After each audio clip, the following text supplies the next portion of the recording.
Muy buenas tardes, queridos oyentes. Nos encontramos en una nueva edición de Una Mirada Austral.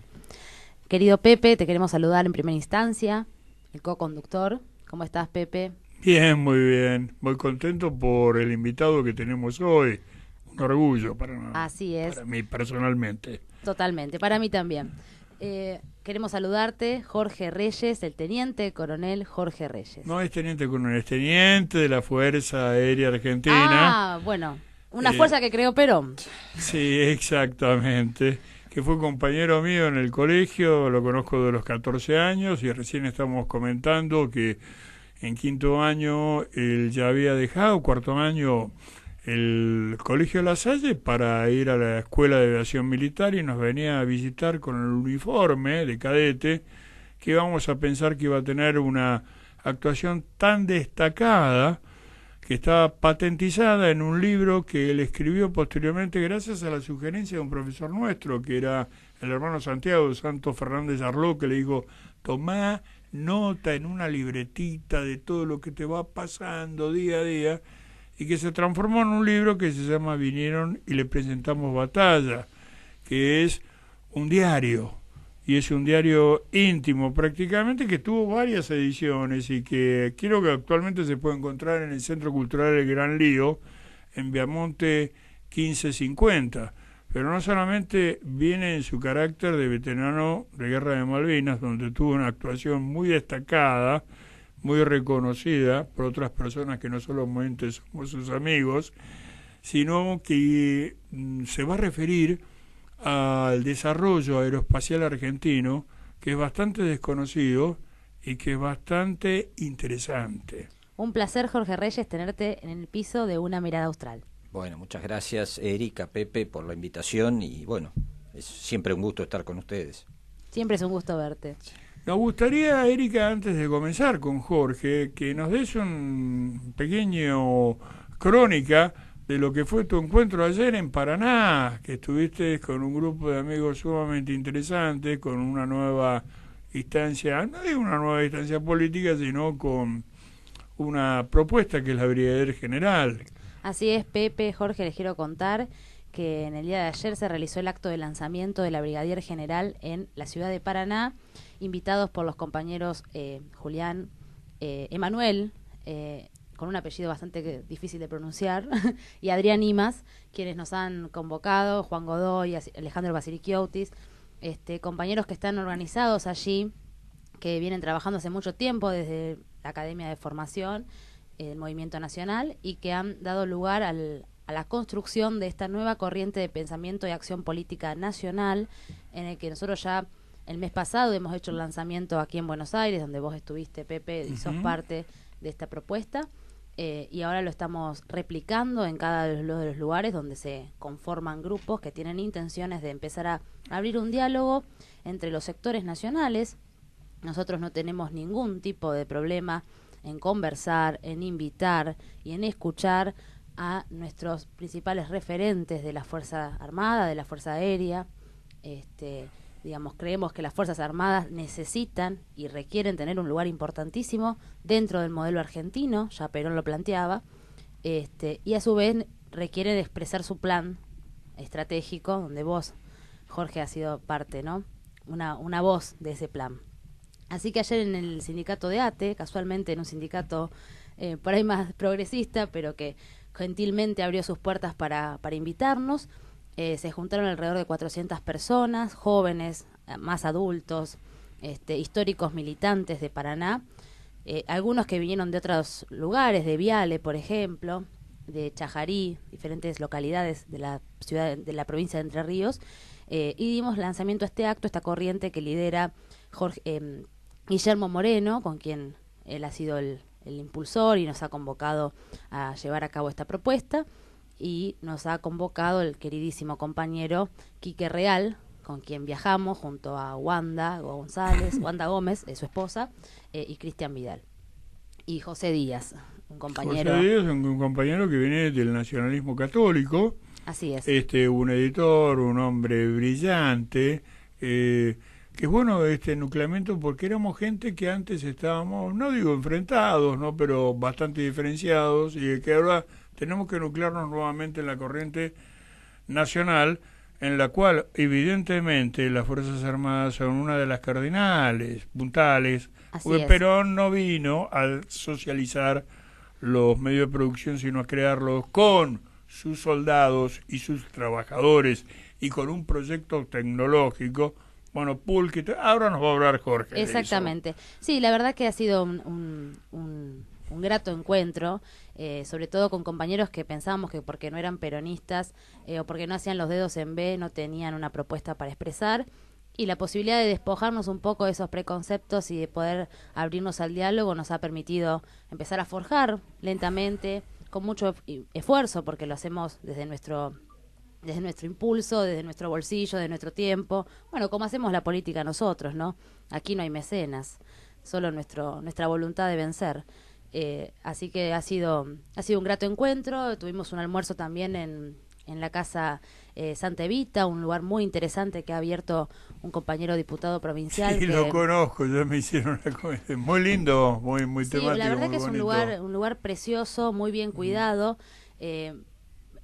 Nos atendieron de primera, hemos almorzado allí junto al diputado nacional Solanas, quien ha expresado su voto en contra de la ley del aborto, lo cual posiblemente le traiga sus consecuencias y debemos apoyarlo en esto. Así que los compañeros están trabajando muy bien, articulando. Participaron compañeros de camioneros, de dragado y balizamiento y de otros sindicatos también de la CGT, no solo de la CTA.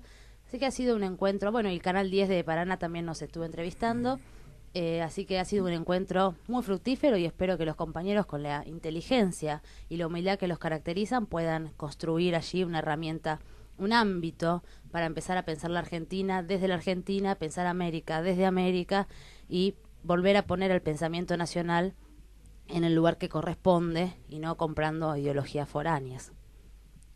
Jorge, estábamos hablando justamente de la necesidad de un desarrollo tecnológico para tener una nacionalidad verdaderamente autónoma, porque la tecnología justamente se relaciona con todo el desarrollo industrial, sin industria no hay trabajos, y todo esto, bueno, la fábrica militar de aviones no la crea Perón, la crea el General Justo, si mal no me equivoco, igual que otros, pero se crea hablamos, yo no quiero darle paternidad política a ningún proyecto. Hablan cómo fue todo el desarrollo histórico. Lo que tiene precisamente como interesante es que uno puede hacer un espejo con la realidad nacional, lo que pasó con el desarrollo de la industria aeronáutica, ¿no? Ahí vamos, eso es interesante. Y debería ser un espejo que nos muestre, que nos muestre a todos, ¿no?, claramente y sin eufemismos, cuáles son los intereses que están en juego y cómo se maneja la realidad del país.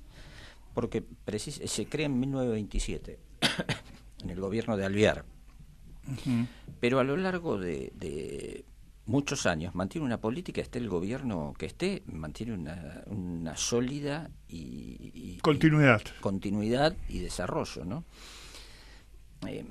Básicamente, bueno, ya la aeronáutica había empezado en forma muy romántica en los primeros años, alrededor de 1905, 1907, con Jorge Newbery y los grandes... sí, con esas figuras emblemáticas y maravillosas que tuvimos. Claro, que a título personal y en forma muy romántica empiezan con los desafíos de batir récords de altura, de vuelo sobre el agua, de cruzar los Andes en globo, que cruzar el Río de la Plata.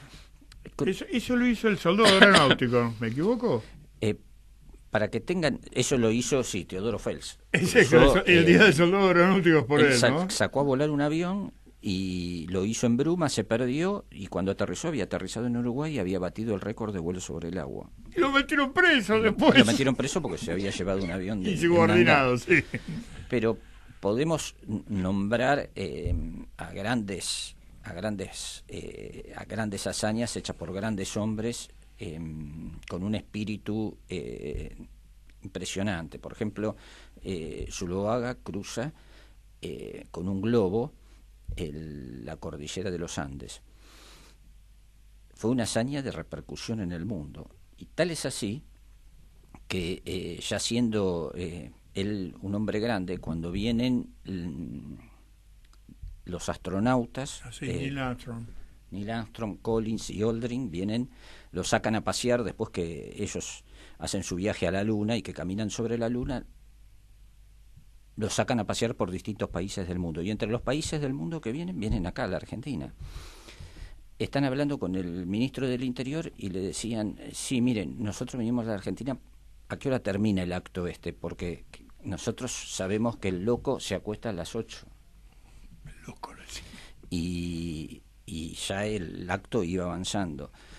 Y dicen, bueno, sí, un poquito más, que entre que le entregaban presentes y demás. Y dicen, sí, miren que nosotros pusimos de venir a la Argentina porque lo queríamos conocer al loco, por favor, y sabemos que él indefectiblemente se acuesta a las 8 de la noche y nosotros queremos, fue nuestra ilusión de verlo. Bueno, lo llevan a la casa del brigadier Ángel María Zuloaga, ya un hombre grande, y que indefectiblemente se acostaba a las 8. Los recibe en su casa, de entrecasa, porque no pensaba que iban a llegar. Está con su hija, y uno de ellos se queda totalmente mudo, no puede hacer una palabra. El otro, de la emoción, se pone a llorar. Estamos hablando de los hombres que llegaron a la Luna por primera vez. Cuando vinieron acá a la emocionados Argentina, con uno de los nuestros. Claro, y algo que vimos nosotros todo por televisión cuando vinieron a la Argentina y los pasearon. Ellos habían pedido venir a la Argentina, que no estaba en los planes de la gira. Y Zuloaga les prepara un café en unos pocillitos que él tenía en la casa, en la cocina, que esos pocillitos tenían grabado el dibujo del globo.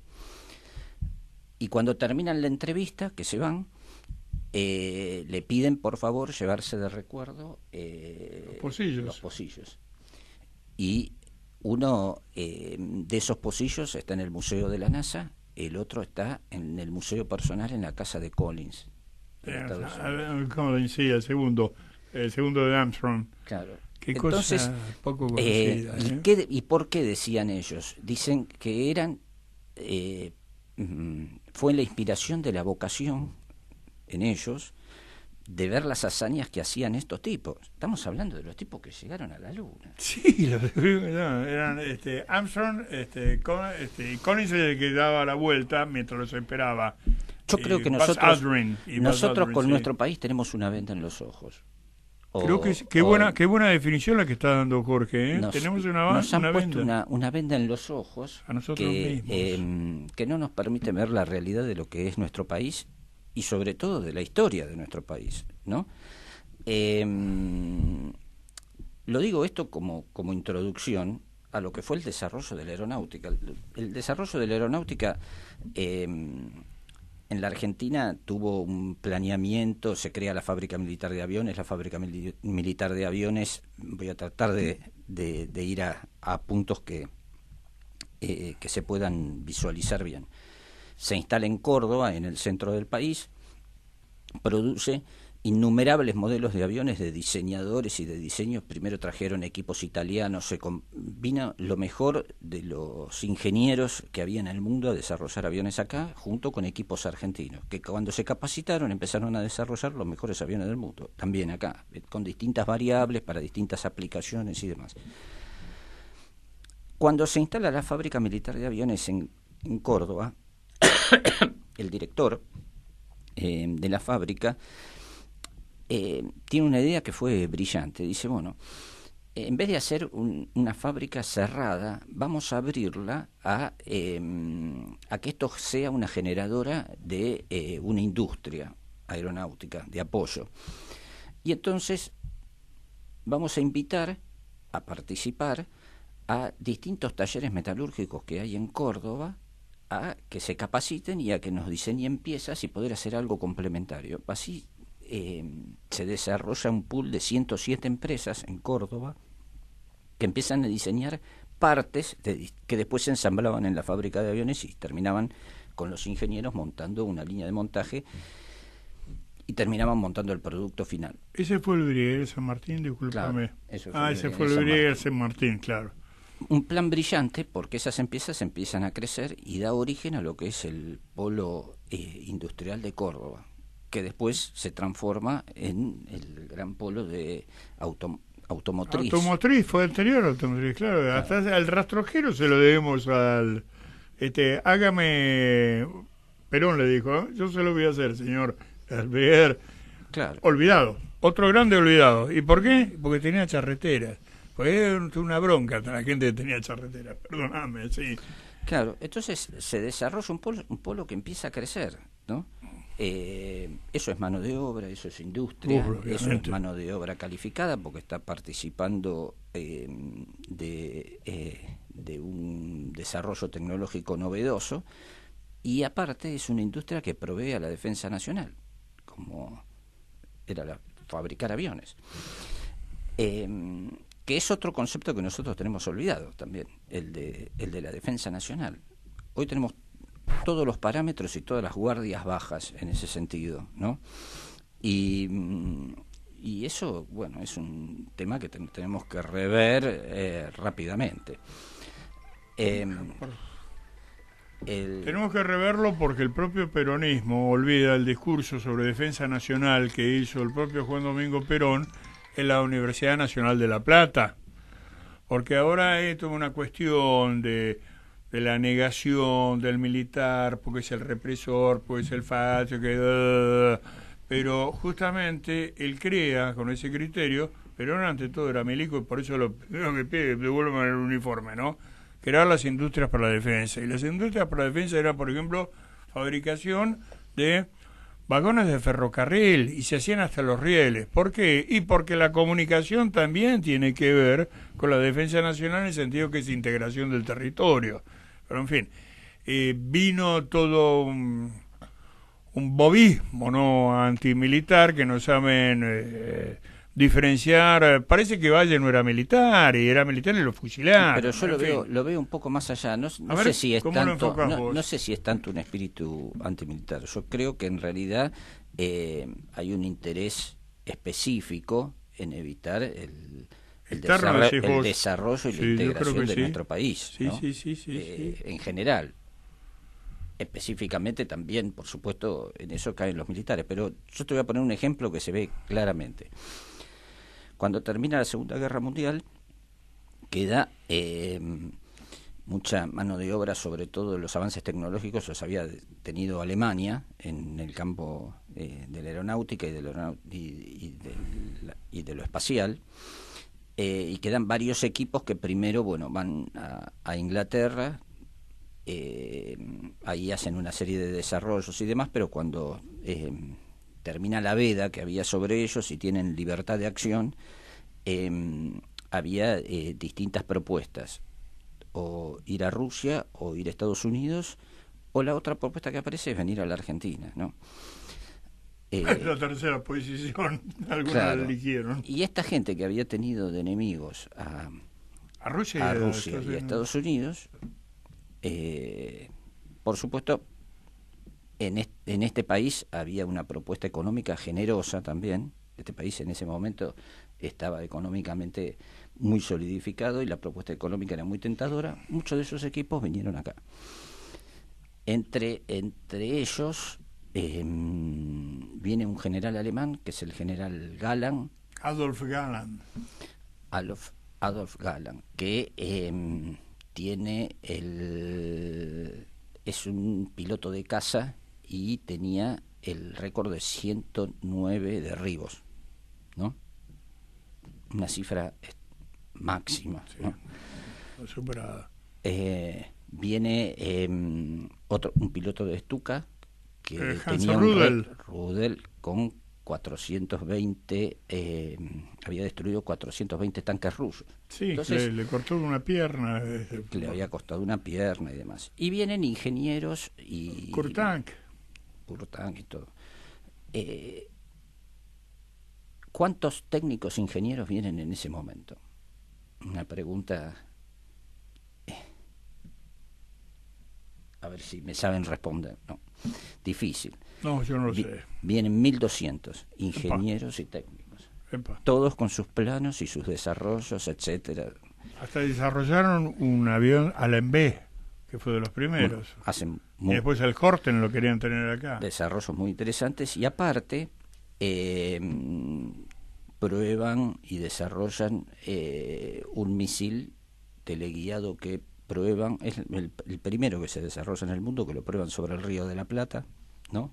Y los mismos pilotos se reían porque lo estaban probando desde un avión inglés, el Abraham Lincoln. Ah, sí. Y bueno, y hacen todo el desarrollo del Pulqui. El Pulqui había tenido 2 desarrollos, el primero con un equipo italiano, después con un equipo argentino, ese fue el Pulqui 1 y después viene el Pulqui 2, que es exactamente igual en cuanto al desarrollo de los planos, es muy parecido, por no decir que es igual, a el MiG-15 ruso y al Sabre F-86 norteamericano. Que se probaron en Corea, si no me equivoco, ¿no? Claro, este es el Pulqui 2. Nada más que este había sido desarrollado por los que lo habían creado, o sea que era más exacto y más preciso. El otro lo habían hecho con copias de los planos que habían encontrado. El tema es que Argentina en ese momento tenía la fábrica militar de aviones, que era la primera en Latinoamérica y la tercera a nivel del mundo. Brasil no tenía industria aeronáutica. Hoy Brasil tiene la 4ª empresa aeronáutica del mundo. Desarrollan el Pulqui, que el Pulqui fue el tercer avión a reacción del mundo. Nos colocaba a nosotros con la Fuerza Aérea más importante de Latinoamérica, quinta a nivel mundial. Y porque Inglaterra nos debía por alimentos y nos paga con 100 turbinas Rolls Royce para equipar el Pulqui 2. O sea que nosotros teníamos la capacidad para armar 100 aviones Pulqui, que nunca pasó de tener 2 prototipos, nunca se pudo desarrollar, porque después de la Revolución Libertadora lo primero que se hizo fue hacer un ofrecimiento a Estados Unidos de que para qué íbamos a fabricar el Pulqui. Si podemos comprar el Sabre. Si nos iba a salir mucho más barato tener el Sabre F-86 y se comprometían a vendernos los 100 Sabre F-86. La realidad es que nunca vinieron más de 28, que fueron los 28 que vivieron, y con esto empezamos a enterrar el proyecto de desarrollo cuya idea había tenido San Martín, que es una fábrica militar de aviones con coparticipación de las industrias. O sea, una cosa es tener un avión que vos desarrollás y que participan distintas empresas, industrias, que es un desarrollo de la comunidad y de la sociedad totalmente nacional, ¿no? Y otra es comprarlo hecho. La realidad es que no vinieron los 100, vinieron solamente 28 y nosotros enterramos el proyecto del Pulqui junto a todas las empresas que iban a participar de la construcción de ese avión.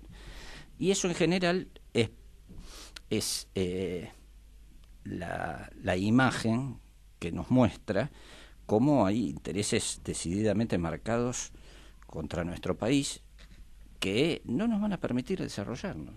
Estoy pensando porque tuvimos un desarrollo interesante que nos vas a destacar, sobre todo misilístico, en el sentido que habíamos desarrollado vectores de combustible sólido, y estaba pensando en el Cóndor 2, obviamente, y después en algo que se llamaba el Tronador, que supuestamente lo íbamos a lanzar desde Punta Indio, pero que antes de estos proyectos de esa envergadura, habían otros que eran el Orion, que se lanzaron desde que se experimentaban en Chamecán, en La Rioja. El Alfa Centauro. El Alfa Centauro, exacto. Que fue un cohete de 2 etapas todavía. De 2 etapas. Cuando uno lo ve en la fábrica, en el museo de la fábrica, cuando ve el Alfa Centauro y ve semejante cohete, dice, esto lo hacíamos en la década del 60, todo con industria nacional y demás.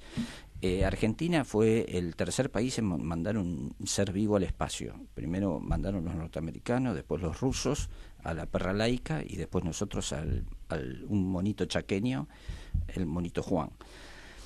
Pero lo notable es que la perra laica de los rusos volvió muerta, ¿no? En cambio el monito volvió, aterrizó vivo, hicieron un estudio, lo tuvieron unos días en observación para hacer una serie de análisis, porque en el asiento tenía una serie de sensores que querían ver precisamente lo que se estaba buscando, era la reacción de un organismo en el espacio, ¿no? Cómo reaccionaban latido, presión, transpiración. Pero contá cómo terminó ese pobre bichito. No, terminó en el solo.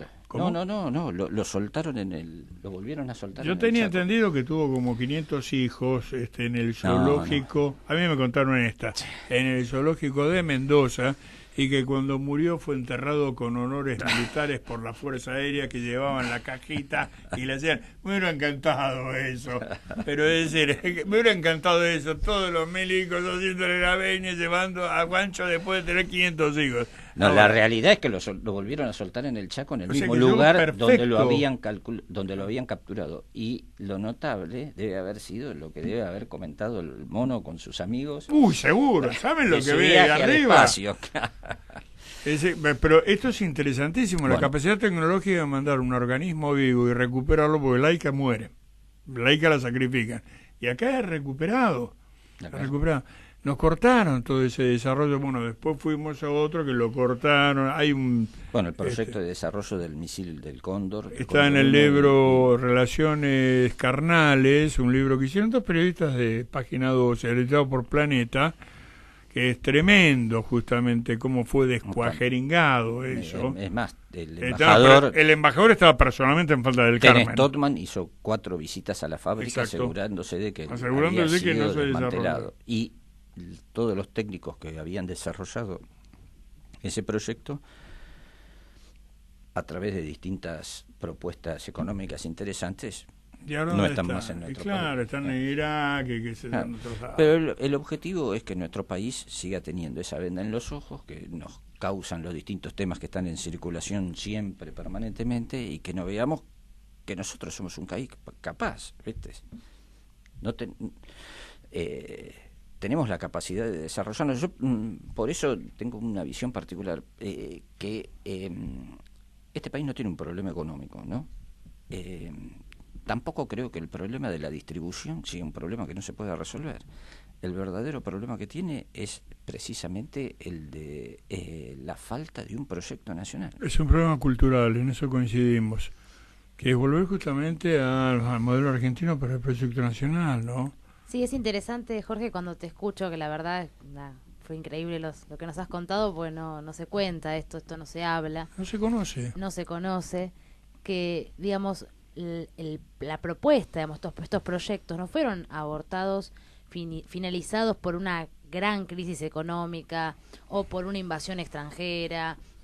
No, hubo una intencionalidad de destruir lo positivo, de destruir algo que en el mundo es considerado, digamos, un índice, una posibilidad de desarrollo. Imagínate decirle a los rusos que terminen con el plan aeroespacial. Ni loco, menos a los norteamericanos. Yo recuerdo cuando Cavallo dijo, quiero poner una carga de demolición en Falda del Carmen. Es decir, tenemos que darnos cuenta que muchos de los que acceden a los estamentos de gobierno superiores son directamente lacayos, no responden a la Argentina. Responden a otro lado, no creen en la Argentina. Son empleados de otro lado, vamos a creer que el tipo que cobraban 500.000 mangos, qué sé yo, en empresas extranjeras, se van a degradar a la función pública y exponerse. No, ellos responden totalmente a un plan. Es decir, la Argentina no puede. Ahora estamos hablando de misiles, pero eso es en todo. Es decir, no podemos tener un desarrollo autónomo. Fíjate cómo han destruido las hidrovías, con respecto a los astilleros, es en todo. Es desmantelar la capacidad tecnológica del país, porque es un país que quieren que tenga menos de la mitad de habitantes y que sea simplemente exportado y favorezca exportadores de recursos naturales no renovables. Por eso el presidente dice que no entiende que haya un problema de soberanía en un país No, tan lo grande. lo dijo honestamente. Claro. Lo interesante de esto, Jorge, que te quería consultar, porque en definitiva esto lo que demuestra es una colonización cultural Absoluta. fenomenal, porque en algún punto han penetrado con este tipo de preceptos sobre el campo amigo, ¿no? Sobre el campo del amigo, sobre con los tipos que más o menos creemos que se puede hablar de modelo argentino. Sí, que sobre el creemos- propia tropa. Claro, sí, digamos, con tipos que han ocupado lugares que uno puede decir, bueno, este tipo no es caballo, está de este lado, pero Seguro. también considera, Pero tiene ese discurso. claro, que no, ¿cómo vamos a construir un barco? Mejor comprémoslo, busquemos comprárselo a algún país que lo venda en cuota, digamos, que tenga algún plan de pago. No, ¿para qué vamos a utilizar eso? Entonces, en algún punto, esta destrucción, que es sistemática, que es constante y que es planificada, también penetra en el lugar donde uno, digamos, en el terreno que uno intenta sembrar. Entonces, para esclarecer a los oyentes o para aportarle un poco más a esta mirada, vos que estás en tema, ¿qué de todo eso queda? Digamos, ¿sobre qué base, sobre qué cimientos, sobre qué ruinas podemos volver a forjar una nueva civilización, digamos, tecnológica, aeroespacial? Digamos, ¿desde dónde podemos plantear esto? Claro, bueno, yo creo que el desafío es muy difícil porque hoy precisamente, bueno, mientras vos hacías la presentación, yo me quedé pensando cuando nombrabas a que te reuniste en Paraná con un equipo, con un grupo de pensamiento nacional que están pensando en reagruparse y reunirse, un grupo bastante numeroso de 400 personas, que es un grupo importante, pero yo me quedé pensando, mientras te escuchaba, pensaba, ¿quién piensa en nuestro país hoy? De los partidos políticos no podemos esperar grandes soluciones, están atravesados por sus propias internas, crisis, etcétera, etcétera. ¿Quién está pensando hoy los temas nacionales? ¿No? Tiene que venir, es algo que tiene que venir de abajo hacia arriba, evidentemente. Sí. Cuando yo veo los debates que hay en diputados y en el Senado, me encuentro con senadores y diputados que a veces les cuesta interpretar las ideas, lo tenés que ser muy voluntarioso para interpretar lo que quieren decir, ¿viste? Recurriendo permanentemente a temas emocionales para justificar sus decisiones y sus votos, y entonces vos decís, esa es la base de nuestra democracia hoy, ¿no? Entonces, sí, yo creo que hay que pensar el país de nuevo. En un determinado momento, nuestro país lo pensaron y lo empezaron a desarrollar en base a un pensamiento que atravesaba varias líneas políticas. Yo me acuerdo de haber visto con sorpresa, porque tampoco lo conocía, en la Biblioteca Nacional de Aeronáutica, un plan de desarrollo para las escuelas del interior del país con concursos para las escuelas rurales y las escuelas de distintos pueblos del interior del país de aeromodelismo. Eso alrededor del año 50. Entonces vos decís, bueno, ya alguien había pensado en un concurso con premios, maquetas, desarrollos, etcétera, que entusiasmaba a esos chicos para que si había alguno que tuviera vocación aeronáutica, pero no solo de volar un avión, de diseñarlo, de fabricarlo, de fabricar una parte, demás, se desarrollara. Es muy difícil que vos vayas por los pueblitos del interior y no veas que hay un aeródromo. Y vos decís, bueno, alguien lo hizo, ¿viste? Si normalmente están ubicados en terrenos altos y en tierras de gran valor, y alguien pensó en desarrollar un aeródromo. Totalmente. Un poco esto que vos planteás, digamos, lo que se da de abajo hacia arriba, que muchas veces abajo es donde se está pensando más la Argentina que desde eso arriba, que en realidad es completamente ficticio eso de arriba. Claro. Pero también tiene que haber voluntades y propuestas desde arriba hacia abajo, porque vamos, cuando uno En algún momento yo averigüé cuando era muy chica, mi hermano también, porque nos interesaba, porque a qué chico no le gusta un avión o la posibilidad de pilotear, no se remite a Malvinas y dice, bueno, el desempeño heroico de nuestra Fuerza Aérea. Me estoy acordando Y de cuando algo, uno se de la pone- revista Lupin, ¿vos te acordás de eso? De la revista Lupin, que seguramente motivó también la vocación de hombres como vos, y que traía planos de aeromodelismo, estaba la revista Hobby y todo eso. Obviamente después de la actuación heroica que tuvieron nuestros compañeros, amigos y camaradas, bueno, directamente ponerlo como héroe. Pero digo, y esa cuestión de, ¿cómo se llama Pirincho, el que inventó, el que hace los helicópteros nuestros? Tiene un nombre, Sí, Pirincho, en Saladillo. En Saladillo. Y que con 4 caños, con caño de bicicleta inventó disculpa que te interrumpí, pero que con caño de bicicleta hacía helicópteros. El Claro, ingenio digamos, argentino, creo que ¿no? eso suscita en la ilusión de muchos chicos y jóvenes, pero cuando uno indaga o averigua, bueno, cómo se accede, cómo es la posibilidad de hacer una carrera dentro de ese ámbito, se te cierran todas las puertas, ¿no?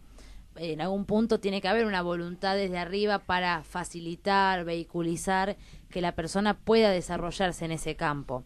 Yo te diría que hoy, específicamente, la mayoría de todas esas puertas están cerradas. Porque Por eso. precisamente es lo que no se quiere, lo que no se quiere, que se reagrupen las voluntades.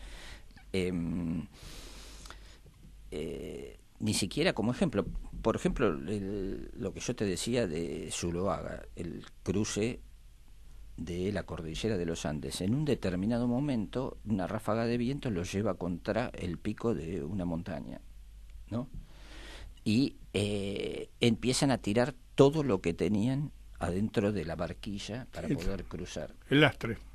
El lastre. Tiran todo y ven cada vez que se acerca más el pico, que no pasaban. Y se sacan la ropa con una temperatura de Gélida. bajo cero, ¿sí? De 10 grados bajo cero. Se sacan toda la ropa y cruzan desnudos, semicongelados en la barquilla. Entonces, eso fue lo que vieron estos tipos. Ese heroísmo homérico, esa voluntad. Nosotros ni siquiera sabemos cómo se llama, ¿viste? Como para ponernos en el papel de ellos y todo. O sea, nosotros tenemos que mirar al interior de nuestro país y al interior de nuestra historia. No necesitamos nada de afuera, para desarrollar un proyecto independiente. Por eso no es casual que un ex director del Banco Central, Sturzenegger, dijo: a donde nosotros vamos no necesitamos ni héroes ni historia. Claro, porque vamos directamente a la letrina. Y no es casual y no es inocente, y discúlpame, negro, porque yo estoy muy enojado con esto y lo pongo, ¿no? Que de los billetes nacionales, no solamente porque a Reusas me lo reemplazaron por un guanaco, me lo reemplazan inclusive al propio Mitre, pero Mitre es parte de mi historia, me lo reemplazan completamente, y aparte por animales que están algunos en vías de extinción. No es inocente. Andá y decirle a un yankee, sacame la cara de Jefferson, de Hamilton, todo esto, y poneme un águila grizzly, poneme un mapache, todo esto, te matan. Porque ellos saben lo que significan los símbolos, y por eso les hacen descuento en las películas cuando aparece en la bandera norteamericana lo simbólico. Esto lo aprendimos nosotros, pero aprendimos nosotros en el colegio, no en la escuela de aviación militar. Lo aprendíamos... ¿Te acuerdas lo que significaba para nosotros a los 14 años? No era el juramento, pues todavía no era la promesa de la bandera. ¿Te acuerdas cómo nos hacían marchar a nosotros en el colegio? Y éramos niñitos, y con qué orgullo lo hacíamos. Y eso no era... Pues los tipos dicen, eso es fascismo. ¿Y por qué llorás cuando lo hacen así los pioneros de la revolución, pero en Cuba? Dejémonos de embromar. Creo que para nosotros desarrollar, pensar, como vos decís, Erika, un proyecto nacional, sí, y llevarlo a la práctica, hoy es un tema de supervivencia. Totalmente. Coincido completamente con vos. Este país, ya te van vaciando los símbolos, te van vaciando los signos, ya el himno se canta que sí, claro. Y este país va camino de su vaciamiento total, ¿no? Entonces es un tema importante, un tema de supervivencia, donde habrá que dejar posturas demasiado firmes de lado, o posturas personalistas también, egoísmos de lado, ¿viste? Esto necesita que nos demos cuenta que nos pega a todos, ¿no? Claro, y hablar de un proyecto colectivo, de una patria, esto no es política, porque yo estoy dispuesto a decir, yo no tengo diferencia con ninguno que lleve a la celeste y blanca. Pero no solo pasó, diferencia política la discuto después, pero no solo pasó en la aeronáutica, pasó en todos los órdenes. Donde vos toques, pasó lo mismo. Si vos querés tocar el tema, toqué todo. Elma, nosotros teníamos una empresa de líneas marítimas argentinas que tenía cinco rutas a todos los continentes y a todos los países del mundo. Es que si uno se pone a pensar, si nosotros somos un país productor de materia prima, básicamente, donde salen nuestras cosechas, nuestras carnes como caballitos de batalla. Necesita vectores para llevarlos, necesita barcos para llevarlos. Resulta que el que paga el precio final el flete, le suma a lo tuyo el flete y le da casi el mismo valor a lo que vos producís que al flete. Y cuando tenían los puertos privatizados, fíjate lo que son los puertos del Paraná. Mira, cuando mi madre se tuvo que casar con mi padre, se casó por poder acá, mi viejo era agregado cultural allá, entonces viaja en el transporte más barato que tenía y se va en un buque mercante de Elma, el río Belén, pero que podían llevar 8 o 9 pasajeros. Claro, sí. Dice que nunca se divirtió tanto, y aparte que los camarotes eran maravillosos y lo que eran esos barcos y cómo eran recibidos por ejemplo, tenían que pagar en Santos, en todos los puertos de nuestra América y después en Europa. Y eran barcos que se imponían verdaderamente. Lo mismo la flota que tenía YPF. Yo me acuerdo de haber visto un petrolero que se llamaba Alonso de Baldrich. Era impresionante. YPF tenía una propia flota. Todo eso lo desguazaron. Lo peor de todo, que ese desguace, después del 55, lo hizo un almirante que se llamaba Ñavi. Porque la Armada Argentina también respondía a determinados intereses externos, británicos. Y ahora estamos al punto ahí el desmantelamiento final de Elma lo hace Menem. Bueno, lo hace Menem justamente con quién era, pero es el final. Eso ya es la muerte. ¿Dónde? Que lo hace Menem, sí, claro. Yo soy el primero en señalarlo con dedo a Menem, pero... Y ahora están liquidando el astillero de Río Santiago. Sí, que en realidad el astillero de Río Santiago fue uno de los pocos que pudo resistir al avance de las privatizaciones y de la modificación de la ley de puertos y navegación. No, tomando, porque vos no lo sé y lo digo yo como peronista, lo de Menem fue directamente criminal. Lo de Menem es criminal, porque ahí es cuando termina todo el desguace, verdaderamente, no digo del Estado, sino del aparato productivo, y se rifa a precio vil empresa del Estado, como fue Gas del Estado, que fue construido con el ahorro público, que hicieron el gasoducto más importante del mundo, que se iba de Comodoro Rivadavia a Buenos Aires, solamente superado posteriormente por la Unión Soviética con el siberiano. Todo se hizo con ahorro público y después lo vendieron. Es como ahora que toman deuda para que le paguen gente que no van a ser ellos, ¿no? Y lo vamos a pagar con territorio esto. Sí, ahí estuvo el desempeño del ingeniero Canesa en ese proyecto. Digamos, uno puede caracterizar, enojarse, ¿no? Porque todo esto nos enoja muchísimo. Sí. Nos indigna, decimos cuánto tiempo se avanzó y cuánto se perdió. Pero muchas veces, y yo en esto tengo una mirada crítica respecto a que algunos compañeros, colegas consideran que, bueno, esbozamos el modelo argentino y ya resolvemos el quilombo. No, yo creo que el problema para poder hacer el modelo argentino es que ninguno de los sectores, de los jugadores que tienen que jugar el partido, tiene claro cuál es el juego.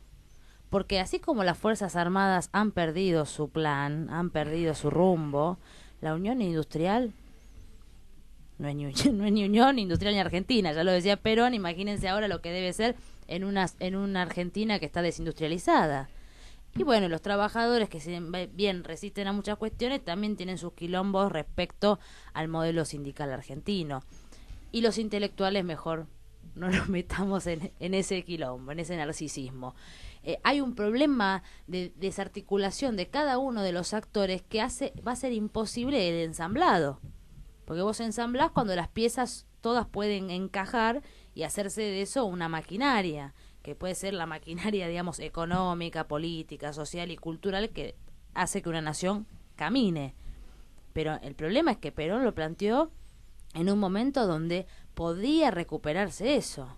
Hoy ya estamos en un momento donde la crisis, yo digo, ontológica, es tan grave que no hay ninguna persona que pueda ni encarnar eso, ni ninguno de los sectores pueda expresar con claridad, ni siquiera para defender sus intereses como sector. Sí. Vos lo dijiste bien, es ontológica. Fíjate vos que cuando vuelve Perón en el 74, 75, dice que la principal tarea era la reconstrucción del hombre argentino. Y lo decía él, nada menos, ¿no? Que no era precisamente San Francisco de Asís. Imagínate ahora, donde todos tienen metidos en la cabeza una cuestión, no voy a hablar de comunidad organizada, sino que ha triunfado el liberalismo en el egoísmo, es que lo llaman mala meritocracia, me salvo yo y el resto a la miércoles. Si no hay salvación colectiva, no hay salvación alguna. Porque nosotros, cuando estamos planteando justamente el modelo argentino para el proyecto nacional, estamos hablando de la doctrina social de la Iglesia. Totalmente. Y esa no la inventó ni Perón, ni la inventamos nosotros, ni nadie. Eso viene justamente de los padres de la Iglesia. Exacto. Son 2000 años. Entonces, bueno, pero en esta idea de que nosotros queremos transmitirle a nuestros oyentes, donde hay esperanzas, hay posibilidades, donde, como nos dice Francisco, después de este comentario desafortunado que vos mencionabas de, bueno, no hace falta héroes ni historia, Francisco dice, sí, no se dejen engañar por esos tipos que vienen a decirles que no hay un destino heroico. No, él le contestó eso, Claro. ¿Lo contestó? Entonces, dijo, ustedes son payasos de la historia. Exactamente. El que no entiende eso, sí que yo siempre digo, porque cuando veo a mujeres como vos, y cuando veo justamente a compañeros míos, estoy hablando de compañeros generacionales, no políticos, porque tenemos la misma edad, él ya es abuelo, digo, hay patria, todavía queda, no pierdo la esperanza, pero reconstruirlo esto nos va a llevar un esfuerzo, y bueno, pero cuando vamos al 9 de julio, cuando el 9 de julio se decreta la independencia argentina, estaba por venir la flota de riego, estaba avanzando en la Serna por el norte. Entonces, estos tipos tenían la guillotina acá, y aún así dice, nos declaramos libres de España y de toda dominación extranjera, porque habían varios, mirá, nos hacemos lusitanos, que vengan los ingleses, de toda, y los tipos se jugaron. Fueron esos actos homéricos y heroicos que yo creo que el pueblo argentino, en el fondo, y no es una vana esperanza, sigue conservando reservas bastante importantes, porque creo que sin patria grande no hay patria ninguna, pero evidentemente la historia argentina es diferente a la de otros países vecinos. No estoy juzgando si mejor o peor, es diferente, más allá que yo considero que el destino regional es colectivo. Totalmente, y uno como militante no pierde nunca las esperanzas porque la verdad reside en el pueblo y el motor de la historia está en el pueblo. Pero quería preguntarte, Jorge, ¿por dónde arrancamos? Desde tu disciplina, desde tu historia, desde tu experiencia, ¿no? ¿Qué nos podés decir? Yo creo que como primer factor, nosotros tenemos que ir sacándonos la venda de los ojos y empezar a mirarnos y a reconocer nuestros valores, más allá de las orientaciones distintas que tengamos y de lo que hemos sido capaces de desarrollar. Y el segundo factor importante, que es tal vez el más castigado y que más fácil podemos encarar, es el de la participación. Hace falta primero un grupo de gente comprometida. Para lograr un grupo de gente comprometida necesitas una base mucho más importante de gente que participe, para saber dentro de todos ellos quiénes son los que se comprometen.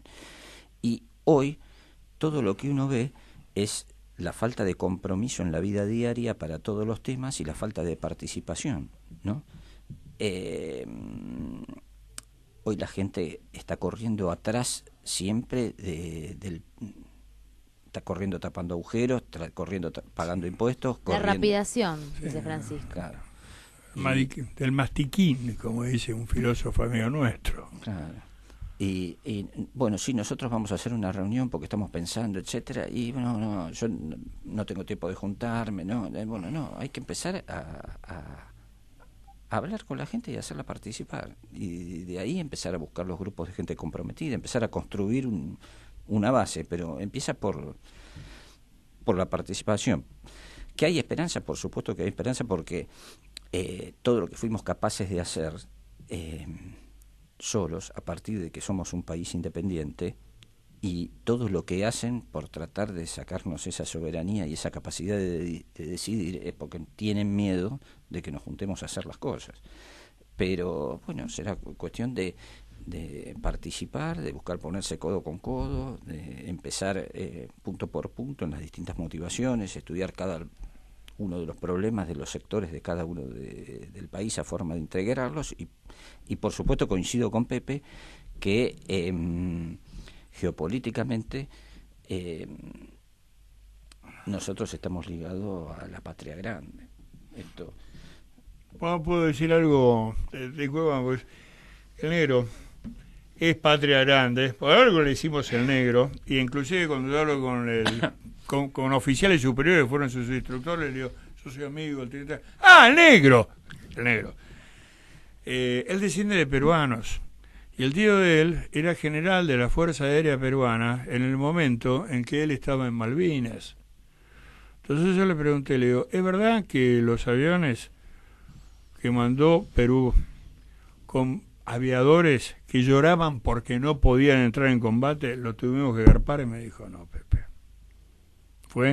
Es decir, Perú, y claro, es el Alto Perú, a eso me refería yo con la patria grande, obviamente. Otros no se portaron tan bien, otros bien, pero el marco regional condiciona, porque cuando aprietan las cosas, Europa es Europa, y Francia y Alemania, que vivieron matándose, se unen. Es más o menos como la batalla de los campos cataláunicos, donde los germanos y los romanos, que vivieron matándose durante 3 siglos, se juntaron porque, guarda que vienen los negros estos, ¿de dónde son? Y la villa esta se llama Los Hunos, son de Atila. Bueno, vamos juntos. El enemigo de mi enemigo es mi amigo. Fea frase, pero que es real.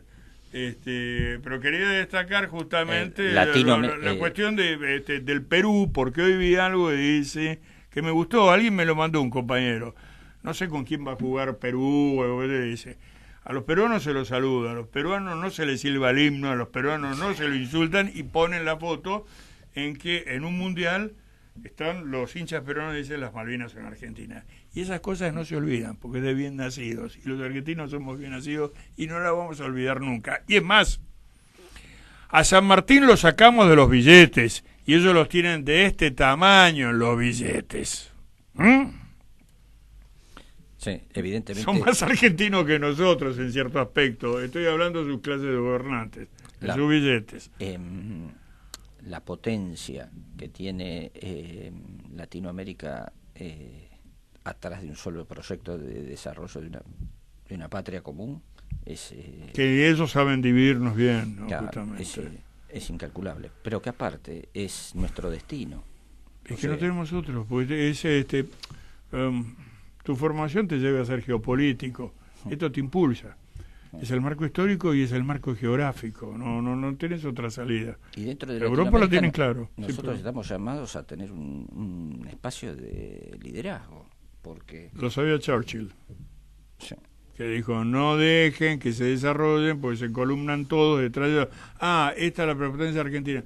Fíjate vos, como el 2 de abril de 1982, obviamente, no el 76, que fue el programa económico de Martínez de Oz, pero cómo se encolumnó toda Hispanoamérica detrás nuestro, todos, empezando por un país pequeño como Panamá, siguiendo Venezuela, que me acuerdo del embajador se llamaba Dagger, me acuerdo por el miraje, te piloteaban, ¿no? Claro. Pero inmediatamente todos se encolumnaron con nosotros, todos. La verdad que ha sido un programa interesantísimo. Voy a recomendar a todos los oyentes. Pero qué lindo lo que él refirió justamente al desarrollo del brigadier San Martín, que es olvidado. Hay un libro muy interesante que hizo Polo Frenkel sobre San Martín, que están todo el desarrollo industrial que si hubiera continuado, en este momento sabréis lo que seríamos. Aprovechamos para mandarle un saludo también al querido amigo Polo Frenkel. Jorge Teniente Reyes, vamos a tratarlo como corresponde. Sería muy... le digamos al negro, pero es nuestro teniente. Para los amigos el negro, nuestro teniente, vamos a ir cerrando este programa, queremos agradecerte y seguramente nos vamos a volver a encontrar en una nueva edición para continuar con estos temas, sobre todo este que se abrió ahora, que no pudimos desarrollar, sobre la integración suramericana. Claro. Muchas gracias y nos encontramos el próximo jueves en Una Mirada Austral. Gracias, Negrito. Gracias a ustedes.